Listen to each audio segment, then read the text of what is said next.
The Thames fog carried an unusual metallic scent that November morning, one that Detective Inspector Bradshaw couldn't place as he stood on the cobblestones of Butler's Wharf. The warehouse district lay shrouded in an unnatural silence, broken only by the rhythmic creaking of cargo cranes and the distant wail of police sirens. At his feet lay the impossible, a sealed diplomatic pouch from the Belgian embassy, its wax seal intact, yet somehow containing evidence that 3 different Interpol branches had been hunting across 4 countries for the past 18 months. Holmes emerged from the shadows near the water's edge, his keen eyes already cataloging details others had missed. The precise angle of the morning light, the faint residue of coal dust on the pouch's leather surface, the barely perceptible indentation where nervous fingers had gripped too tightly. Without preamble, he produced his magnifying glass and examined the seemingly pristine wax seal, noting microscopic air bubbles that spoke of hurried remelting. Local dock workers whispered of the phantom courier, a figure who could move through the highest security checkpoints as if invisible, leaving behind evidence that implicated powerful men across Europe's capitals. Interpol's finest had concluded it was either an inside operation of unprecedented scope or something that defied all conventional investigative logic. Holmes straightened, pocketing his lens, and turned to Bradshaw with that familiar gleam of intellectual hunger. "Tell me, Inspector," he said quietly, "what do you make of a diplomatic pouch that smells of Belgian chocolate but bears traces of Moroccan sand? Don't miss what happens next. This case will challenge everything you think you know about international crime and the brilliant mind of Sherlock Holmes." Subscribe now to witness how the world's greatest detective unravels a mystery that left Interpol completely baffled. The cast assembled like pieces on a chessboard. Sir Reginald Pembroke, the Foreign Office liaison whose nervous habit of adjusting his spectacles revealed more anxiety than his diplomatic composure suggested. Madame Céleste Dubois, the Belgian embassy's cultural attaché, whose perfectly manicured fingers trembled slightly when discussing the pouch's contents. Thomas Fletcher, the dock supervisor, whose weather-beaten face bore the expression of a man who'd seen too much but said too little. And Inspector Heinrich Meyer of Interpol, whose methodical German precision had been shattered by 18 months of chasing shadows. The dramatic geography centered on Butler's Wharf and its labyrinthine network of warehouses, each connected by narrow passages that created perfect blind spots for clandestine meetings. The Thames itself served as both highway and barrier, its tides dictating the rhythm of legitimate trade while masking more sinister exchanges. Key locations included the Embassy Row district 3 miles upriver, the underground tunnels that honeycombed the area beneath, and the abandoned Rotherhithe tunnel entrance, where echo and darkness played tricks on both sight and sound. 2 solid clues emerged from Holmes's initial examination. The diplomatic pouch contained not stolen state secrets, but rather meticulously forged invoices that would redirect millions in colonial trade revenues, and a peculiar type of sealing wax, available only from a small shop in Prague, suggested the forger possessed both technical expertise and continental connections. The transversal clue, traces of Moroccan sand mixed with Belgian chocolate, seemed impossibly displaced in time and geography, defying the neat timeline Interpol had constructed. The ticking clock manifested in the form of the upcoming Brussels Trade Conference just 4 days away, where the very ministers whose signatures had been forged would gather to sign new commercial treaties. Any delay in solving the case would allow the mysterious saboteur to strike at the heart of European commerce. The first logical shock came when Fletcher, under Holmes's gentle but persistent questioning, revealed that the diplomatic pouch hadn't arrived that morning. It had been sitting in his lost property office for 3 weeks, unnoticed until an anonymous telegram had directed police to its exact location. Holmes's deductive process began to take shape as he methodically examined each witness's account, noting subtle inconsistencies that suggested deeper deceptions at play. The detective's attention to detail extended beyond the physical evidence to encompass the psychological profiles of each suspect, understanding that the mind behind such elaborate forgeries would reveal itself through behavioral patterns and unconscious habits. Watson observed his friend's intensity with growing concern, recognizing the familiar signs of Holmes's complete absorption in a case that promised to test even his exceptional abilities. The stakes were higher than any previous investigation, not just individual crimes, but the potential destabilization of international commerce and diplomatic relations. Inspector Meyer's frustration was palpable as he recounted 18 months of false leads and dead ends, his systematic approach repeatedly thwarted by a criminal who seemed to anticipate every investigative move. The Interpol officer's pride in his methodical techniques had been shattered by this case, leaving him desperate for Holmes's unique insights. The warehouse district itself seemed to whisper secrets in the creaking timbers and shifting shadows, each sound potentially masking the movements of someone who knew these passages intimately. Holmes noted how the architectural layout would facilitate clandestine meetings while providing multiple escape routes, suggesting the location had been chosen with careful consideration of its tactical advantages. The testimonies began to unravel under Holmes's methodical scrutiny. Madame Dubois claimed the pouch had been reported missing only yesterday, yet embassy records showed concerns dating back a month. Sir Reginald insisted he'd never seen the specific wax seal before, but his nervous glance toward his briefcase suggested otherwise. Fletcher's timeline shifted subtly with each retelling. First, the pouch had been there, maybe a week, then, perhaps longer, finally settling on, couldn't say for certain. Beneath the surface of polite cooperation, subtexts emerged through telling details. Madame Dubois' fingers lingered on her emerald brooch whenever Fletcher spoke. The dock supervisor's eyes tracked every movement of the Interpol inspector, and Sir Reginald's diplomatic smile never quite reached his eyes when addressing the Belgian attaché. Holmes introduced two new pieces of evidence.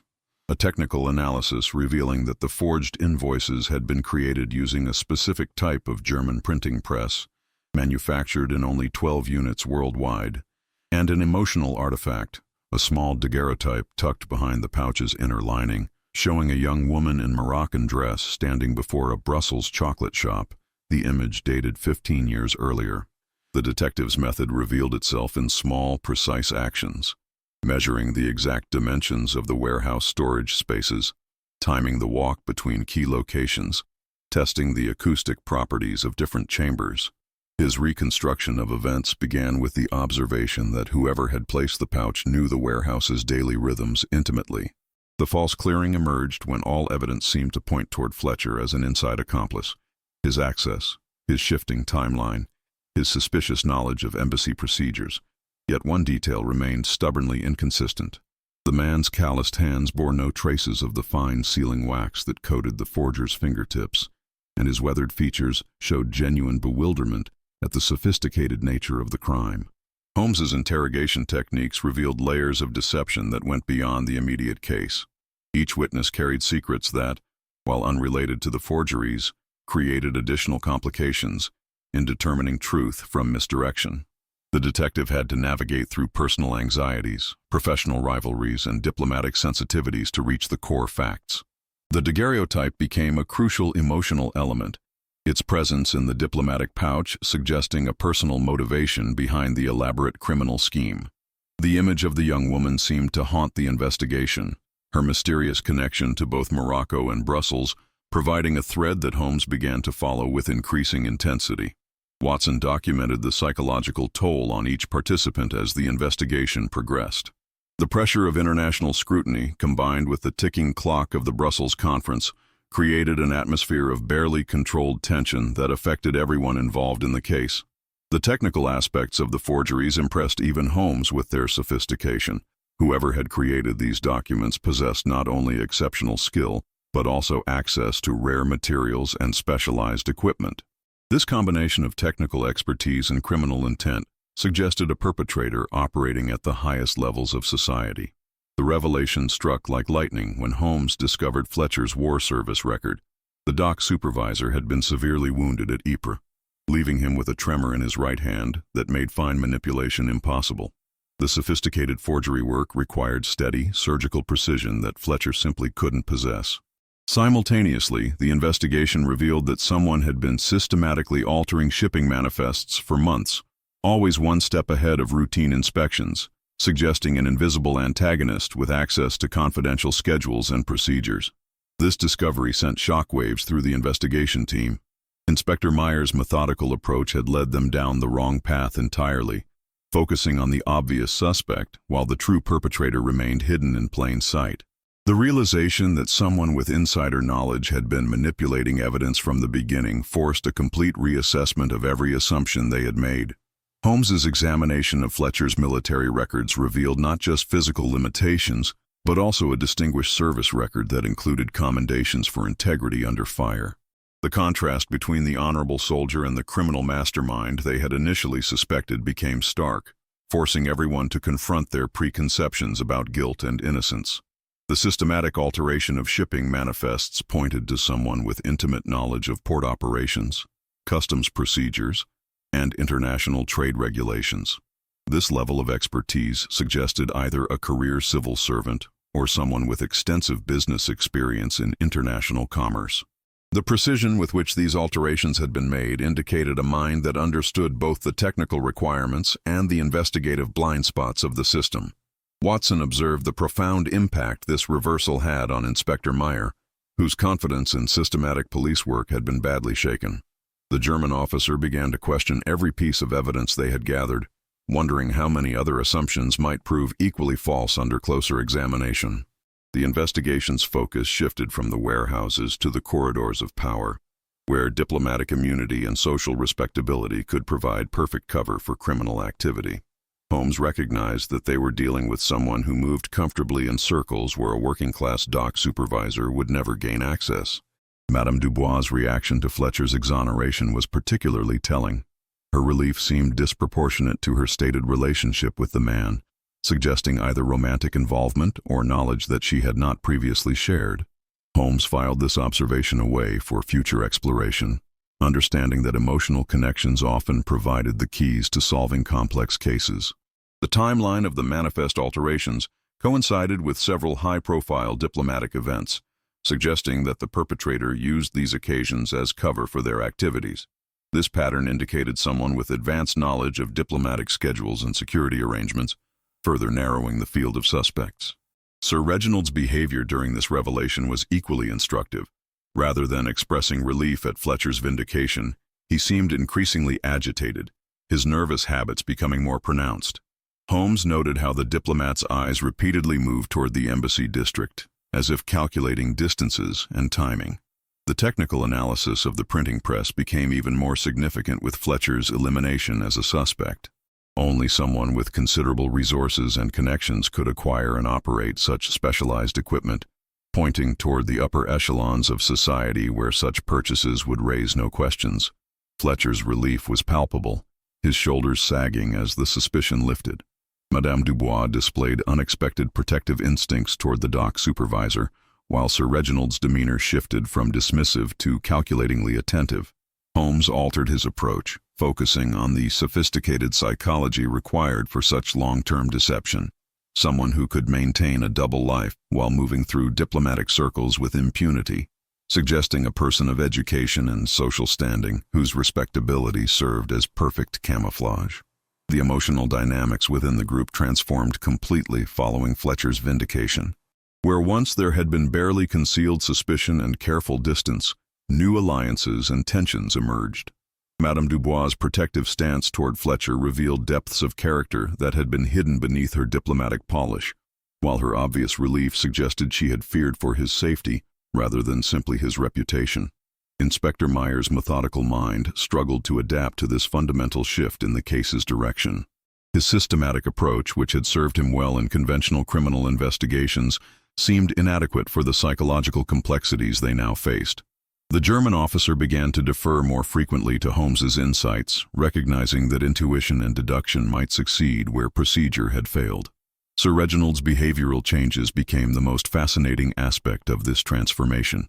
His initial dismissive attitude toward the working-class Fletcher evolved into something approaching calculation, as if he were reassessing threats and opportunities in light of the new information.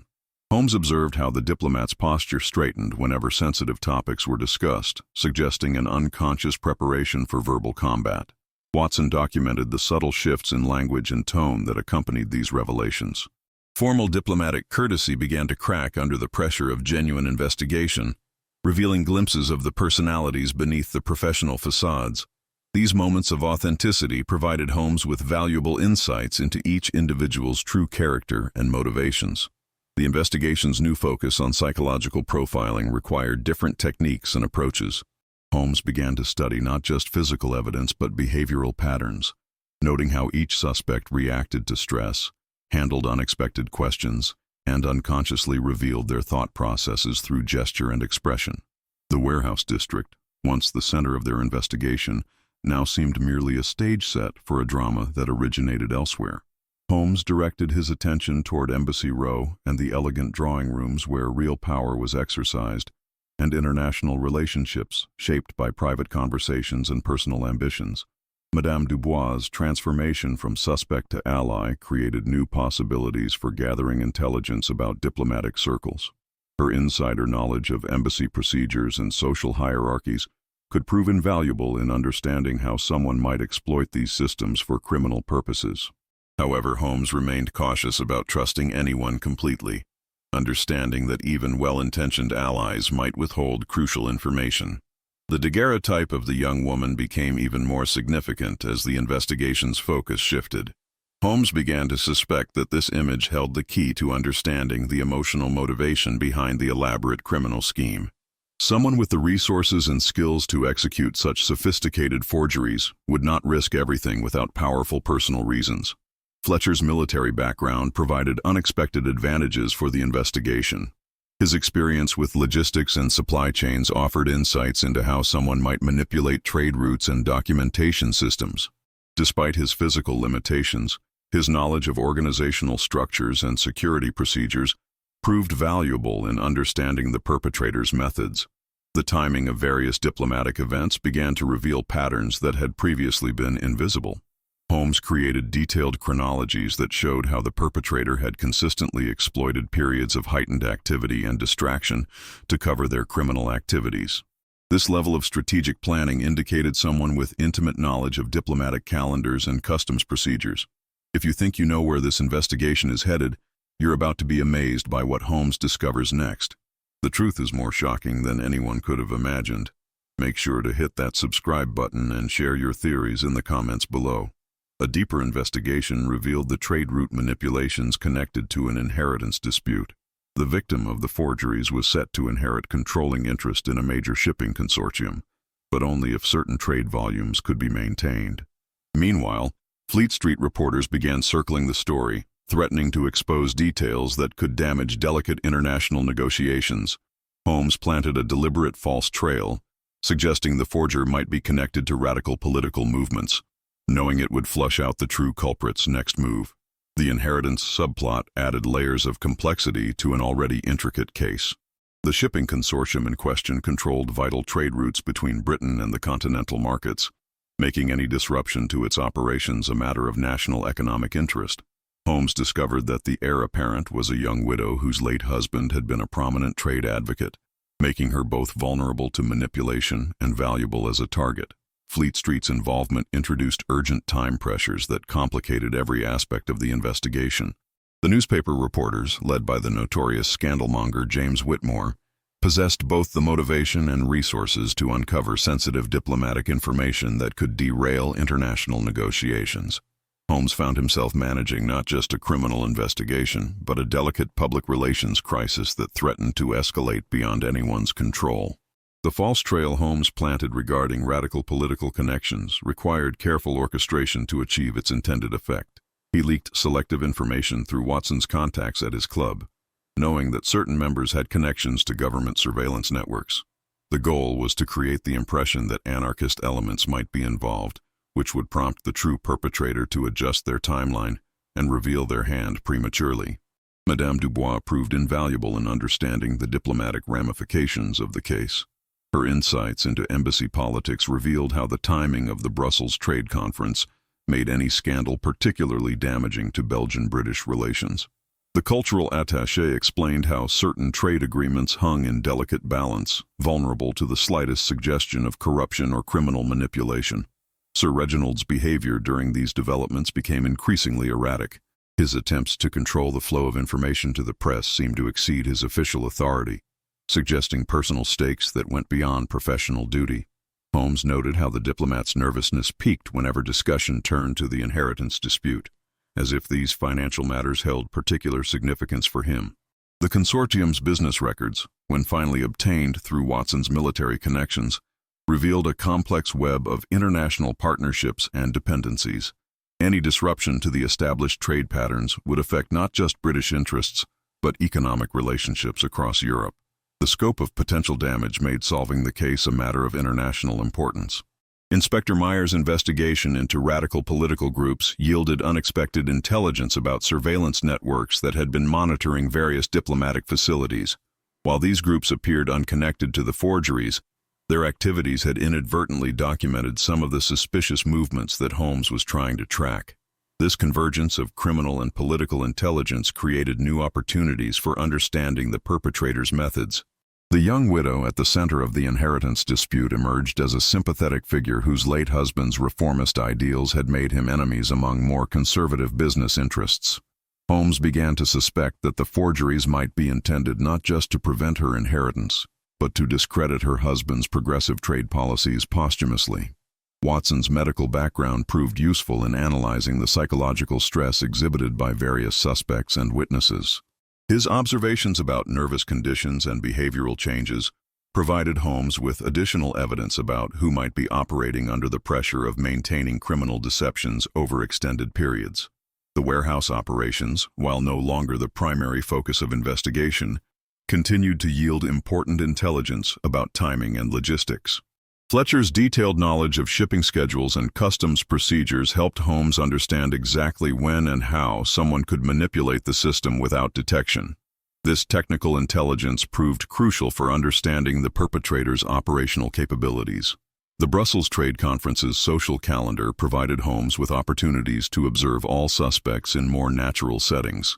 The various receptions, dinners, and private meetings created environments where social facades might slip and reveal genuine personalities and relationships. Holmes began planning to attend these events, using Watson's military credentials and medical reputation to gain access to diplomatic circles. In a private moment, Madame Dubois confessed her fear that the case might expose unrelated diplomatic indiscretions, pleading for discretion while offering partial truths about Belgian intelligence operations. Holmes found himself weighing the cost of absolute justice against international stability, documenting how personal relationships could both illuminate and complicate the pursuit of truth. The ghost of past diplomatic failures emerged through Sir Reginald's increasingly desperate attempts to control the investigation's scope. The conversation with Madame Dubois took place in the quiet elegance of her embassy office, where diplomatic photographs and official portraits created an atmosphere of weighty responsibility. Her confession revealed not criminal activity but rather the complex moral compromises that characterized international relations. She spoke of intelligence gathering that skirted legal boundaries, of relationships cultivated for state purposes that had evolved into genuine personal connections. Holmes recognized the ethical complexity of her position. The information she offered about Belgian operations could prove crucial to solving the case, but using it would require him to become complicit in intelligence activities that existed in legal gray areas. The detective's commitment to justice was absolute, but his methods had always relied on staying within the bounds of British law. Watson observed his friend's internal struggle with growing concern. The case was forcing Holmes to confront the reality that absolute justice might sometimes conflict with broader social good. The detective's usual certainty about right and wrong was being tested by situations where every choice carried significant consequences for innocent people. Sir Reginald's desperation manifested in increasingly clumsy attempts to limit the investigation's scope. His suggestions that certain lines of inquiry might prove diplomatically sensitive or potentially embarrassing to Her Majesty's government revealed someone operating under extreme pressure. Holmes noted how the diplomat's usual polish was wearing thin under the strain of maintaining multiple deceptions. The inheritance dispute created additional emotional complications as Holmes learned more about the young widow's circumstances.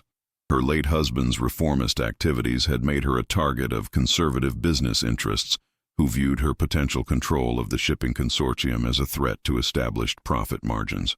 The personal cost of the criminal conspiracy was becoming clear. A grieving woman was being denied her rightful inheritance to serve someone else's financial interests. Inspector Meyer's frustration with the case's political dimensions created friction within the investigation team.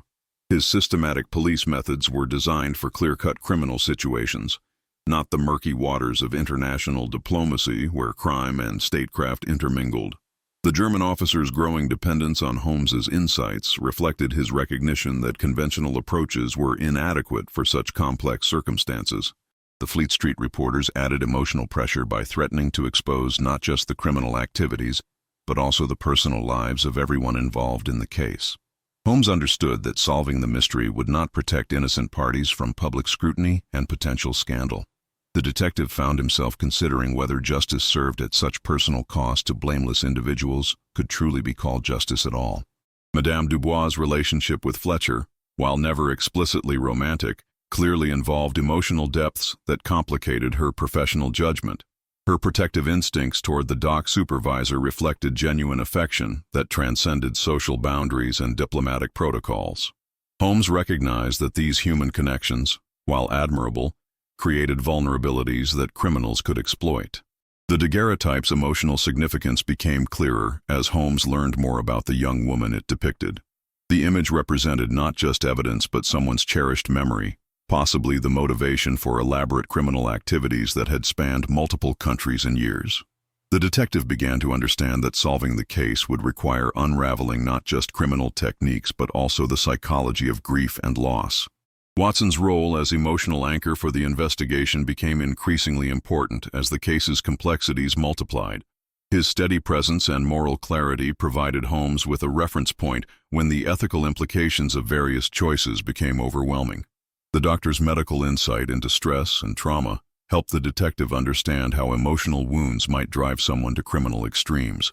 The warehouse district's working-class community, represented by Fletcher, reminded everyone involved that the consequences of international crimes ultimately affected ordinary people trying to earn honest livings. The contrast between the elegant embassy offices and the rough practicality of the docks emphasized how criminal conspiracies conceived in comfort often cause suffering among those with the least power to protect themselves. A pattern crystallized around three coordinated elements. The forger always struck during high-profile diplomatic events when security attention was elsewhere, used legitimate diplomatic pouches as unwitting carriers, and possessed an uncanny ability to predict which routes would face the least scrutiny. A shocking development occurred when another forged document surfaced in Paris, suggesting the operation was ongoing. The Brussels conference loomed ever closer, its public nature creating a perfect stage for either exposure or the ultimate manipulation. The Paris discovery sent tremors through the investigation team. Inspector Meyer received the telegram from his French counterparts with hands that visibly shook, the implications of an active, ongoing criminal operation transforming the case from historical puzzle to immediate threat. The forged document found in the French capital bore the same technical signatures as the London materials, confirming that they faced not a completed crime, but a criminal enterprise still in operation. Holmes's analysis of the timing patterns revealed a criminal mind of exceptional sophistication. Each previous strike had coincided with moments when diplomatic security focused on protecting personnel rather than monitoring document flows. The perpetrator understood not just the technical aspects of forgery, but also the psychological and operational rhythms of international diplomacy. The Brussels Trade Conference represented the perfect culmination for whatever scheme was in progress. With representatives from 12 European nations gathering to negotiate new commercial agreements, the potential for massive financial manipulation was unprecedented. Holmes calculated that successful interference with the conference proceedings could redirect trade worth millions of pounds, making the previous forgeries seem like mere rehearsals. Watson noted the physical toll the escalating pressure was taking on everyone involved. Madame Dubois had developed a nervous habit of adjusting her jewelry. Fletcher's war-damaged hand trembled more noticeably when discussing security matters, and even Holmes showed signs of strain in his intensely focused demeanor. Only Sir Reginald seemed to grow calmer as the pressure mounted, a reaction that Watson found particularly unsettling. The logistics of protecting the Brussels conference while continuing the investigation created nearly impossible demands on resources and attention. Inspector Meyer found himself coordinating with police forces across multiple jurisdictions, each with their own procedures and priorities. The international nature of the case meant that critical decisions had to be made through diplomatic channels that could take days to navigate. Holmes's false trail regarding radical political movements began producing results as various surveillance networks reported unusual activities around diplomatic facilities. While these reports confirmed that his deception was working, They also created additional security concerns that complicated efforts to focus on the real threat. The detective found himself managing multiple layers of investigation and misdirection simultaneously. The young widow at the center of the inheritance dispute received threatening letters that suggested someone was growing desperate to prevent her from claiming her rightful property. These threats escalated from financial warnings to personal menaces that required police protection, adding another layer of urgency to solving the case before violence replaced mere fraud. Sir Reginald's attempts to control information flow became more blatant and desperate. His suggestions that certain aspects of the investigation should be classified for national security reasons seemed to exceed his official authority, prompting questions about whether he was operating under orders from higher authority or pursuing a personal agenda. The technical analysis of the German printing press yielded breakthrough intelligence about its current location. Only 3 of the 12 manufactured units remained in private hands, with one recently moved to a location that provided easy access to both London and continental Europe. This discovery represented the first concrete lead toward identifying the forger's operational base. Fleet Street's investigation was proceeding independently, with reporters following leads that sometimes paralleled and sometimes conflicted with official efforts. James Whitmore's contacts in various government departments were providing him with information that hadn't been shared with Holmes, creating the possibility that the newspapers might solve aspects of the case before the official investigation. The warehouse district became a hub of nervous activity as word spread through the docks that major crimes were being investigated. Fletcher found his authority challenged by workers who feared their livelihoods might be affected by the scandal, while legitimate shipping companies worried about increased customs scrutiny affecting their normal operations. Madame Dubois' intelligence contacts in Brussels reported unusual diplomatic activity, suggesting that someone was attempting to influence conference preparations through unofficial channels. These reports indicated that the criminal conspiracy might have tentacles reaching into the highest levels of European government, making the investigation a matter of continental security. The emotional strain on Holmes was becoming visible to Watson, who recognized signs of the intense mental pressure his friend experienced when facing cases that combined intellectual challenge with significant consequences for innocent people. The detective's usual methods were being tested by circumstances that required not just solving a puzzle, but preventing ongoing crimes with international implications. The inheritance subplot merged with the main case when Holmes discovered that the shipping consortium's board included several conference attendees. The false political trail was dismantled, revealing itself as a distraction that had actually provided valuable intelligence about who had access to anarchist surveillance reports. Holmes prepared an elaborate surveillance operation, using the conference's social events as cover for tracking the movements and communications of all suspects. The convergence of seemingly separate elements created a complex web that Holmes began to visualize as a 3-dimensional puzzle. The shipping consortium's board membership read like a directory of European commercial power, with representatives from banking, manufacturing, and transportation industries whose decisions affected millions of people. The young widow's potential inheritance represented not just personal wealth but significant influence over trade policies across multiple nations. Watson marveled at his friend's ability to synthesize disparate information streams into coherent patterns. The false political trail, which had initially seemed like a risky gamble, had indeed flushed out valuable intelligence about surveillance networks, while simultaneously revealing who had been monitoring those networks. The convergence of criminal investigation and political intelligence created opportunities that neither approach could have achieved independently. The Brussels conference's social calendar provided perfect cover for surveillance operations that would have been impossible in more formal settings. Embassy receptions, cultural exhibitions, and private dinner parties created environments where suspects and witnesses would interact naturally, potentially revealing relationships and motivations that remained hidden during official questioning. Inspector Meyer's coordination with European police forces began yielding additional intelligence about financial irregularities that seemed connected to the forgery operation. Banks in 3 different countries reported suspicious transactions involving accounts linked to shipping companies, suggesting that the criminal conspiracy involved money laundering operations of considerable sophistication. Sir Reginald's behavior during planning sessions for the surveillance operation was particularly revealing. His intimate knowledge of conference logistics and security arrangements exceeded what his official position should have provided, suggesting either unauthorized access to sensitive information or collaboration with others who possessed such access. Holmes noted how the diplomat's suggestions for surveillance positioning consistently directed attention away from certain key areas. Madame Dubois proved invaluable in understanding the social dynamics that would shape conference interactions. Her insights into diplomatic protocols and personal relationships between various attendees helped Holmes identify which conversations might prove most revealing and which social gatherings would provide optimal surveillance opportunities. The technical analysis of financial records revealed patterns of currency exchange and fund transfers that coincided with each of the known forgery incidents.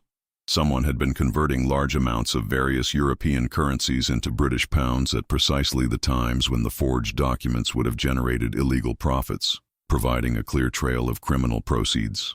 Fletcher's knowledge of shipping schedules and port operations helped Holmes understand how someone could coordinate criminal activities across multiple countries while maintaining legitimate business activities as cover.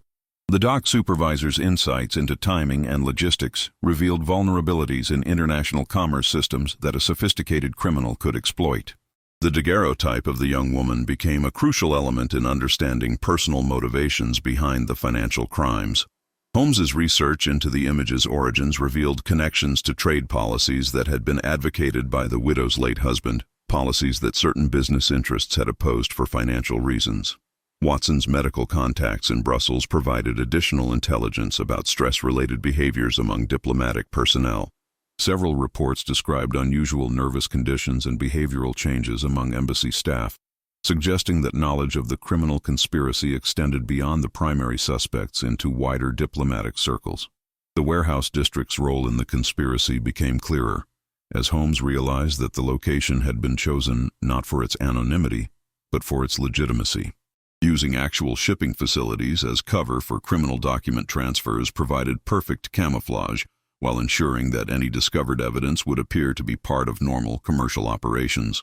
Fleet Street's parallel investigation was approaching dangerous territory as reporters began connecting the inheritance dispute to the conference preparations.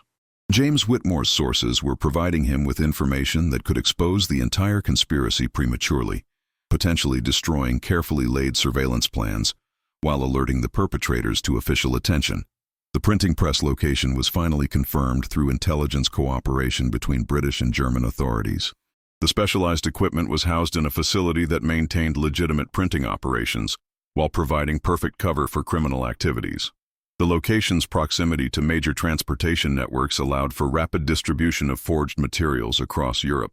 Holmes's preparation for the surveillance operation required unprecedented coordination between multiple agencies while maintaining absolute secrecy about the true scope of the investigation. The detective found himself operating at the intersection of criminal investigation, international diplomacy, and intelligence operations, a challenge that tested even his extraordinary abilities. Holmes synthesized all evidence into a comprehensive theory. The forger was someone with diplomatic immunity, technical expertise, and personal knowledge of both trade routes and embassy procedures. Specifically, someone who could move between Brussels and London freely while maintaining access to confidential government information. The antagonist's fatal flaw emerged through their compulsive perfectionism, leaving microscopic traces of expensive cologne on every document they'd handled. The ultimate risk crystallized as Holmes realized the Brussels conference itself was the target for a massive financial manipulation that could destabilize European trade relationships. The revelation struck Holmes with the force of inevitable logic. Every piece of evidence pointed toward someone who possessed not just criminal skills, but legitimate authority that provided perfect cover for illegal activities. The combination of diplomatic immunity, technical expertise, and insider knowledge created a profile that fit only a handful of individuals with access to the highest levels of government and international commerce. Watson observed the moment of synthesis with fascination, watching his friend's intense concentration as disparate facts coalesced into undeniable conclusions. The detective's ability to perceive patterns that others missed was never more evident than in this moment when seemingly unrelated evidence suddenly formed a coherent picture of criminal enterprise operating at unprecedented levels. The cologne traces represented the kind of microscopic detail that had always been Holmes's specialty, but in this case, the evidence pointed toward someone whose social position made them seem above suspicion. The expensive fragrance was available only from a single Paris parfumeur who catered to the highest levels of European society, creating a trail that led directly into diplomatic circles. Inspector Meyer's methodical approach finally proved its value as his careful documentation of financial irregularities provided crucial confirmation of Holmes's theoretical framework. The pattern of currency transactions and document movements created an irrefutable timeline that connected every aspect of the criminal conspiracy to specific diplomatic events and social occasions. The Brussels conference's true significance as the ultimate target became clear as Holmes realized the scope of potential manipulation.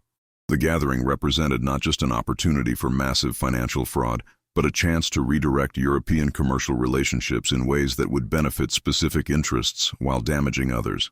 The perpetrator had spent months, perhaps years, positioning themselves to exploit this singular opportunity.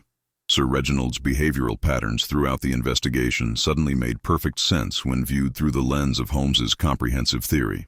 Every attempt to control information, every suggestion about limiting the investigation's scope, every nervous gesture had been the actions of someone desperately trying to manage a complex criminal operation while maintaining a facade of legitimate authority. Madame Dubois' role in the conspiracy remained unclear, but her protective instincts toward Fletcher and her intimate knowledge of embassy procedures suggested either unwitting involvement or reluctant complicity. Holmes recognized that determining her exact position would be crucial for both solving the case and ensuring justice for all parties involved.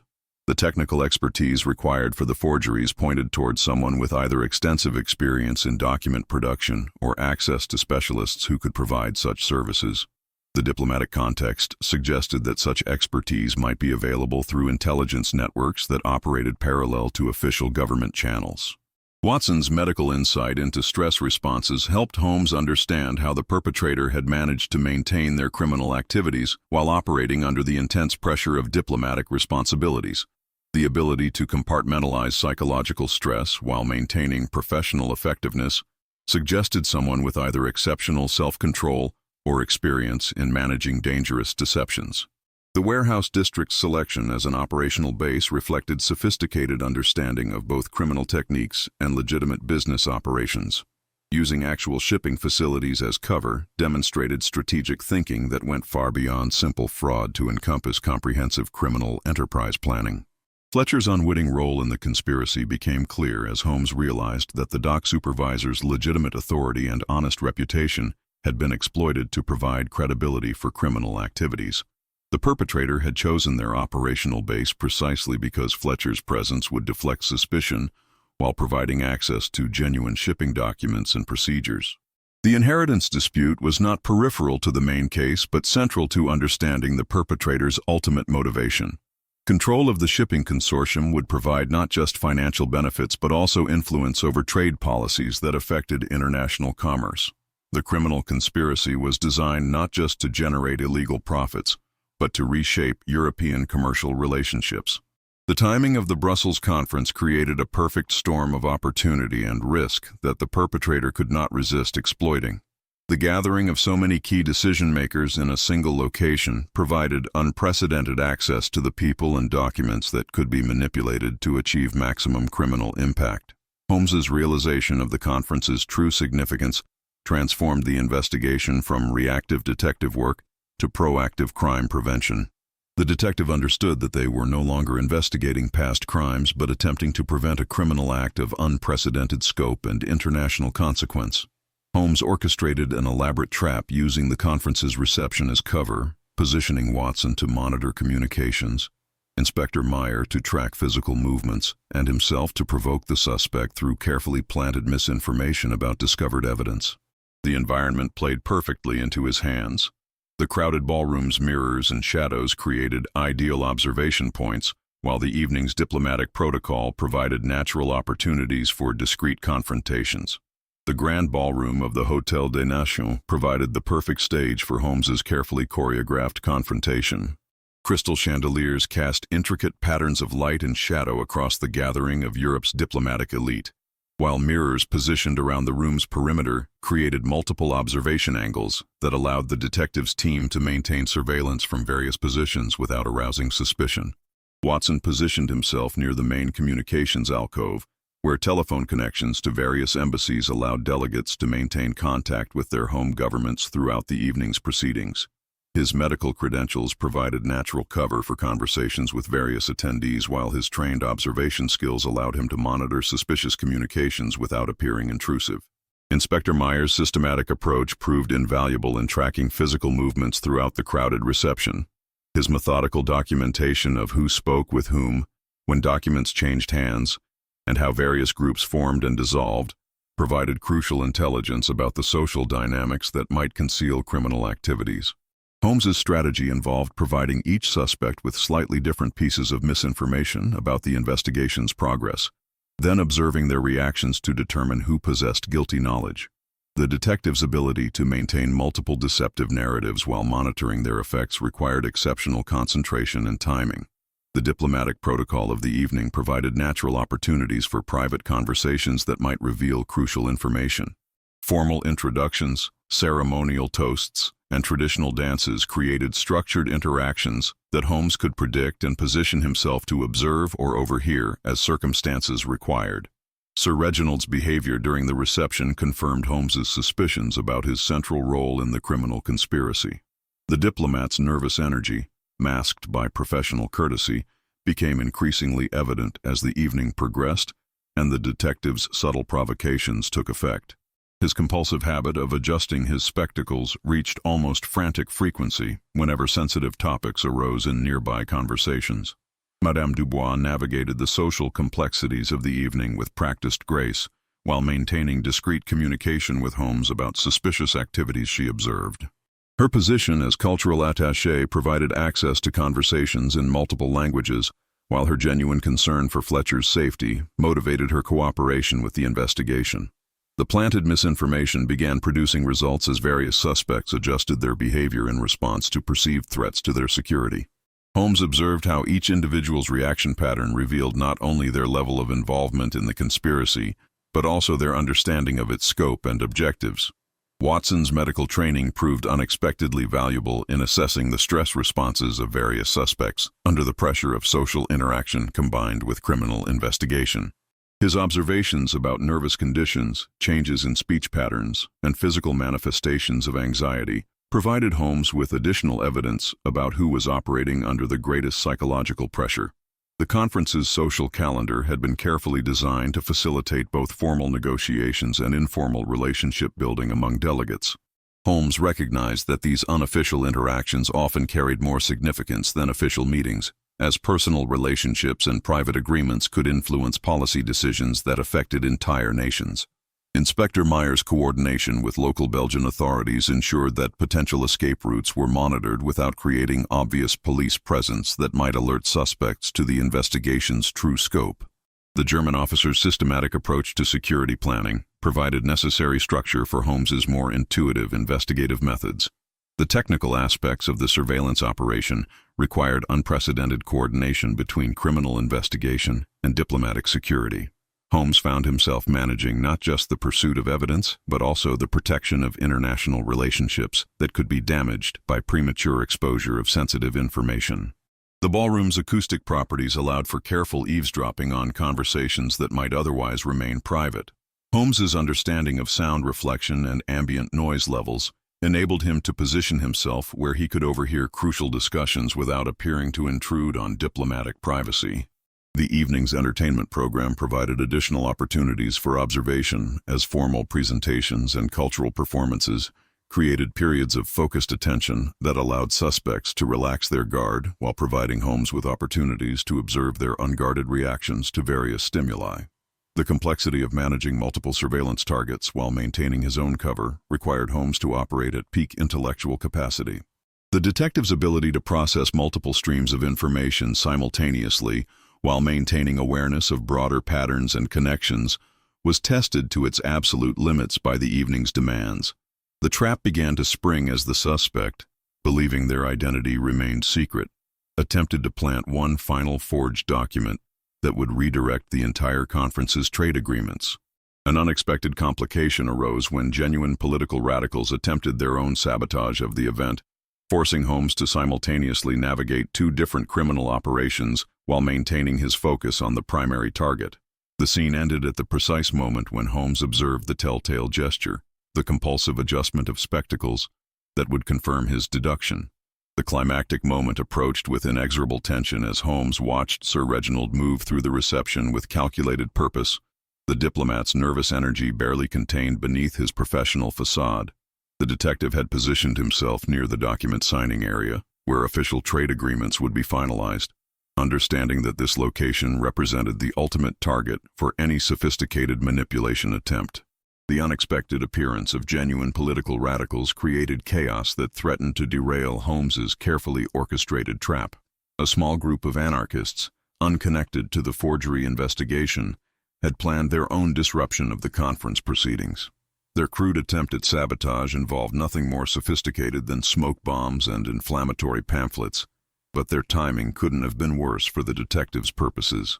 Watson found himself torn between monitoring communications and responding to the immediate security threat posed by the radical disruption.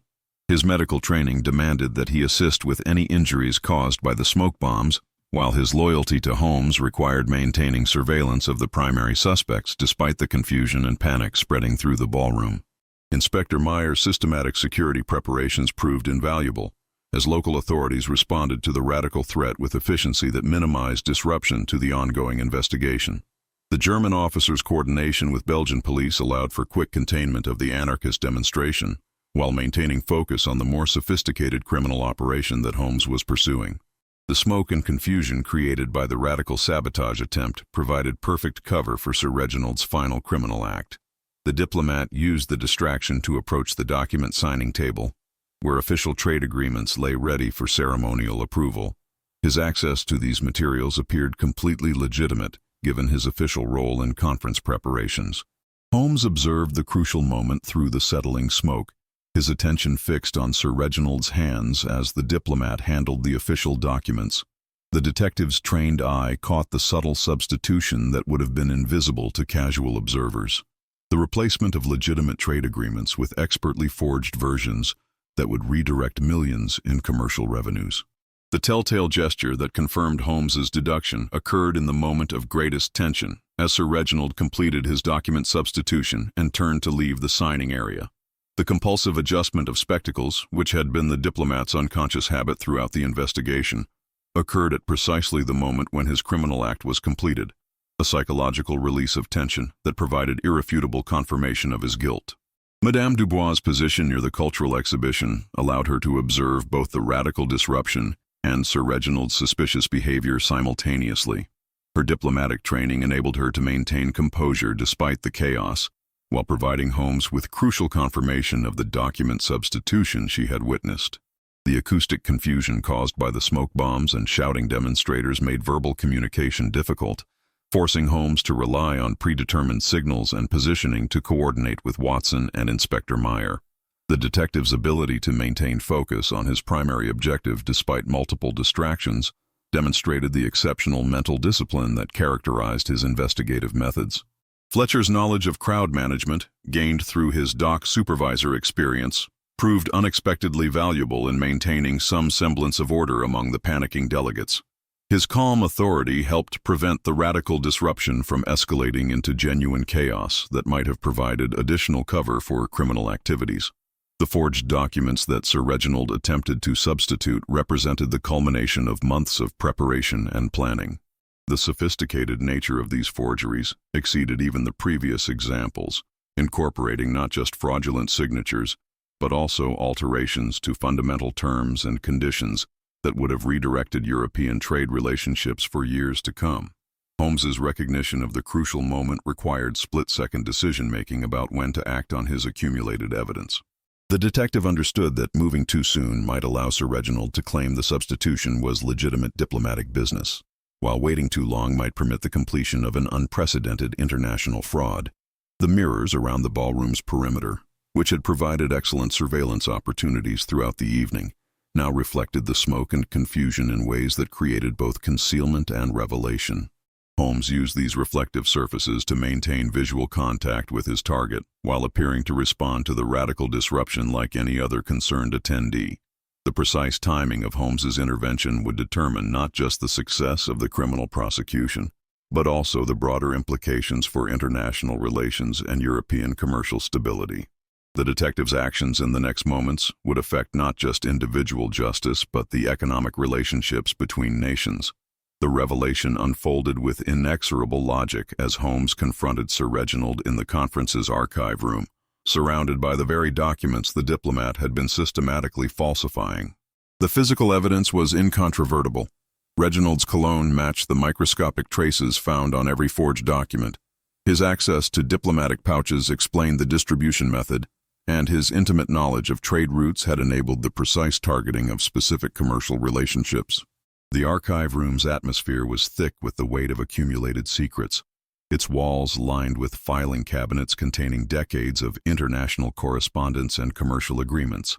The space represented the intersection of legitimate diplomacy and criminal manipulation, where Sir Reginald's official authority had provided perfect cover for systematic document fraud spanning multiple countries and years. Holmes's confrontation began not with accusation but with methodical presentation of evidence that made denial impossible. The detective displayed the microscopic analysis showing cologne traces on forged documents, the timeline correlating Sir Reginald's travel schedule with criminal activities across Europe, and the technical analysis proving that specialized printing equipment had been used to create forgeries of unprecedented sophistication. "Your cologne is quite distinctive, Sir Reginald," Holmes observed quietly, noting how the diplomat's hand moved instinctively toward his spectacles, particularly when it appears on documents that should have been handled only by Belgian trade ministers and German customs officials. The fatal flaw that exposed him was his intellectual pride. Unable to resist creating forgeries that were technically perfect, he'd used his own distinctive handwriting style in ways that could be traced through decades of diplomatic correspondence. When cornered, Sir Reginald revealed not through confession, but through action, attempting to destroy evidence in a manner that demonstrated his intimate familiarity with the archive's layout and security protocols. Sir Reginald's desperate attempt to reach a specific filing cabinet revealed knowledge that no innocent person should possess. His movements were too purposeful, too directed toward documents that hadn't been mentioned in Holmes's presentation. The diplomat's panic-driven actions provided the final confirmation of guilt that even his diplomatic immunity couldn't protect him from. "You know exactly where the original Brussels agreements are filed," Holmes continued, his voice carrying quiet certainty. "You know because you've been here before, substituting your forgeries for legitimate documents, believing that your position would protect you from scrutiny." The environment itself participated in the resolution. The archive's careful organization became a trap as Reginald's desperate attempts to locate and destroy specific documents only highlighted his guilty knowledge of their existence and importance. Holmes had orchestrated the confrontation to occur precisely when the evening light would illuminate the fine particulates of sealing wax that still clung to the diplomat's fingers, providing irrefutable physical evidence of his guilt. Watson's arrival at the crucial moment provided medical testimony about the stress responses that confirmed psychological guilt. The doctor's trained observation of Sir Reginald's physical condition, elevated heart rate, perspiration despite the cool archive air, tremor in his hands that exceeded normal nervous anxiety, provided additional evidence that supported Holmes's accusations. Inspector Meyer's systematic documentation of the confrontation ensured that legal proceedings would have unassailable evidence despite the diplomatic complexities involved. The German officer's methodical approach, which had seemed inadequate for the case's psychological complexities, proved essential for meeting the legal standards required for prosecuting someone with diplomatic immunity. The technical evidence became overwhelming as Holmes demonstrated how Sir Reginald's access to specialized printing equipment, combined with his knowledge of diplomatic procedures and trade routes, had enabled the creation and distribution of forgeries that had fooled experts across multiple countries for over 18 months. The emotional resolution emerged as the true cost became clear. Sir Reginald's manipulation hadn't been motivated by personal greed, but by a misguided attempt to prevent what he believed would be economically devastating trade agreements, making him a tragic figure whose noble intentions had led to criminal methods. The daguerreotype tells the real story, Holmes revealed, producing the small photograph found in the diplomatic pouch.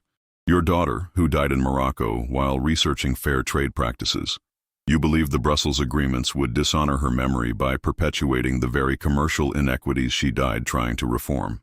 The photograph's revelation transformed the confrontation from criminal prosecution to personal tragedy. Sir Reginald's elaborate conspiracy had been motivated not by greed, but by grief. His criminal methods designed to honor his daughter's reformist ideals through prevention of trade agreements he viewed as morally corrupt.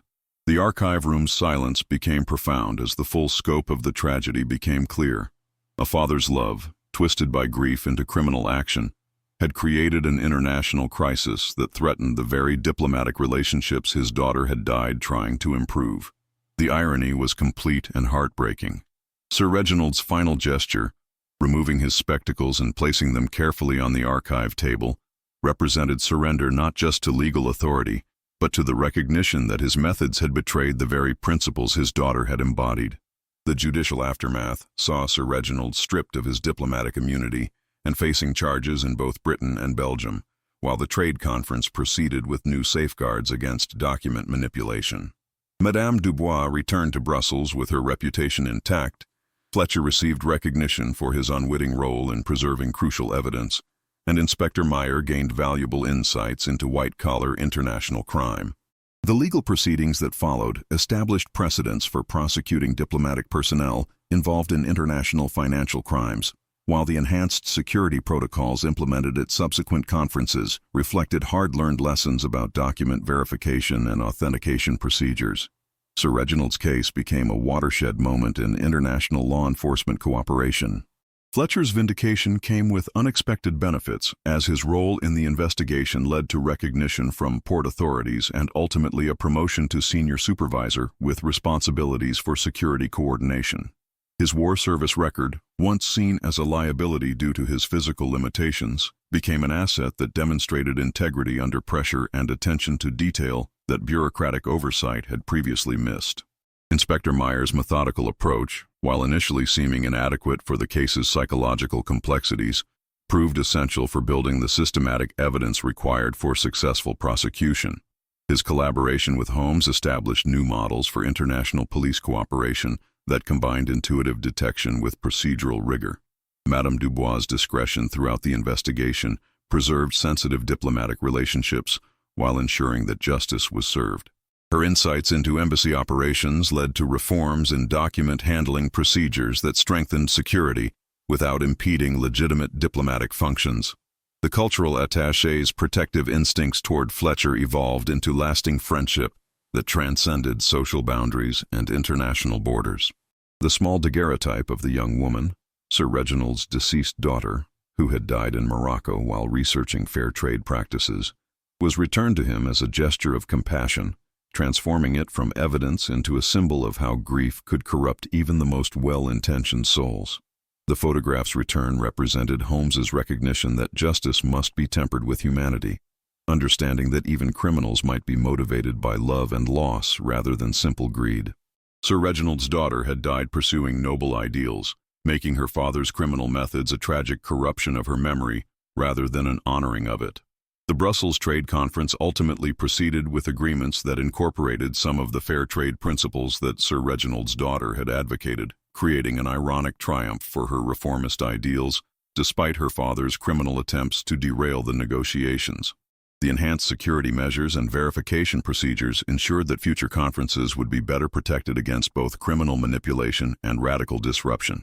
Watson documented the case's broader implications for international relations and criminal investigation, noting how personal tragedy could motivate sophisticated criminal enterprises that required unprecedented cooperation between law enforcement agencies across national boundaries. The doctor's medical insights into grief and trauma provided valuable perspectives on criminal psychology that influenced future investigative approaches.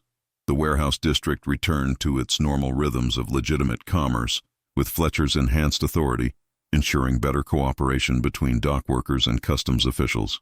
The investigation's disruption of normal port operations led to improved security procedures that actually streamlined legitimate shipping while making criminal activities more difficult to conceal. Holmes's methods in solving the case established new standards for international criminal investigation, demonstrating how psychological insight and technical analysis could be combined with systematic police work to unravel conspiracies that transcended national boundaries and conventional criminal categories. The inheritance dispute was resolved in favor of the young widow, who used her control of the shipping consortium to implement the fair trade policies her late husband had advocated. Her success in reforming commercial practices created a living memorial to both her husband's vision and Sir Reginald's daughter's ideals, achieving through legal means what criminal conspiracy had failed to accomplish. Fleet Street's coverage of the case balanced public interest with diplomatic sensitivity, reporting the criminal conspiracy's exposure while protecting details that might damage ongoing international relationships. James Whitmore's investigative reporting established new standards for covering international crimes that involved diplomatic personnel. The final breath of the case lingered in Holmes's quiet observation to Watson. The most dangerous criminals are often those who believe themselves to be heroes. How many other Sir Reginalds walk the corridors of power, convinced that their noble ends justify any means? This philosophical reflection captured the case's central tragedy: how good intentions could be corrupted into criminal actions when grief and desperation overwhelmed moral judgment. Holmes's insight extended beyond individual psychology to encompass broader questions about power, responsibility, and the dangerous intersection of personal loss with public authority. The detective's final words served as both warning and wisdom, reminding readers that the greatest threats to justice often came not from obvious villains but from misguided idealists whose noble motivations led them to employ ignoble methods. What did you think of this incredible case that stumped even Interpol? Share your thoughts in the comments below about how grief can drive people to unimaginable lengths. And if you enjoyed seeing Holmes tackle international intrigue, make sure to subscribe and hit that notification bell, because next week, we're diving into another mind-bending mystery that will challenge everything you think you know about crime and justice. Don't miss it. For the complete dramatized investigation with full dialogue and detailed scenes, let us know in the comments if you'd like the integral script, or submit your next mystery title to create our next investigation together.